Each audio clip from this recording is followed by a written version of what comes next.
ગુજરાતમાં આખું આર્ટિફિશિયલ ઊભું કરવું પડ્યું. ગુજરાત જમણીની વિચારસરણી વાળું રાજ્ય, હિન્દુ મુસલમાન વાળું વધારે. એટલે ગુજરાતને ગોધરાનો ડબ્બો ભરાઈ નાખીને જે કંઈ આગમાં ઉમી દીધું, હિન્દુ મુસલમાન નિર્દોષ બાળકો, બુઢાઓ, પ્રેગ્નેન્ટ બહેનોને જે આપણને એમ થાય કે માનવતા મારી નાખી તમે તમારી લાઈમાં. તમારે ગુજરાતનું રાજ લેવા માટે તમારે આ ધંધા કરવાના. મુસલમાનનું લોહી લાલ નથી હોતું અને એના બાળકને શું વાંક, એ મુસલમાન છે એમાં એનો શું વાંક છે?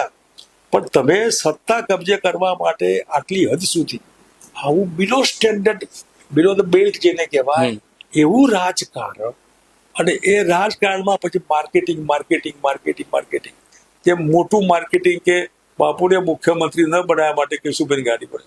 એટલે મુખ્યમંત્રી બનવાનું જ નહોતું. હવે જે ચલાવ્યું એ હું કહું તો કોઈ ના માને. હવે મુખ્યમંત્રી માટે જનસેમાં ક્યાંથી મુખ્યમંત્રી હોય? સાચી વાત છે. મુખ્યમંત્રી તો બહુ કાઢે, અને બનવાનો કોઈ વિચાર કેશુ બાપા હોય તો એની કલ્પના ના આવે. ઠીક છે, પણ જે ઊભું કર્યું, પરસેપ્શન જે ઊભું થાય તમારા હાથમાં નથી, જે ઊભું થઈ ગયું.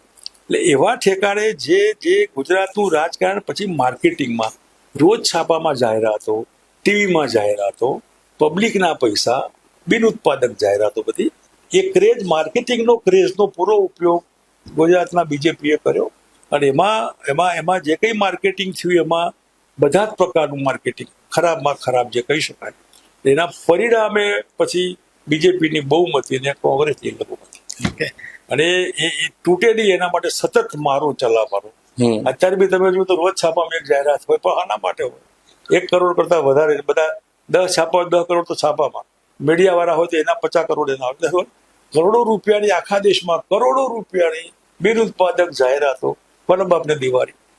હવે જાહેર જીવનમાં તમે સિનેમાના એક્ટર નથી, તમે અમિતાભ બચ્ચન નથી. તમારે રૂમાલ અહીં રાખવાનો અને શાલ આમ નાખવાની અને પછી આમ રાખવાના, આવું ન હોય. આ બધું છતાં પણ લોકોને બેવકૂફ બનાવવા માટે આનો ઉપયોગ થતો હોય તો કરાય ને કર્યો.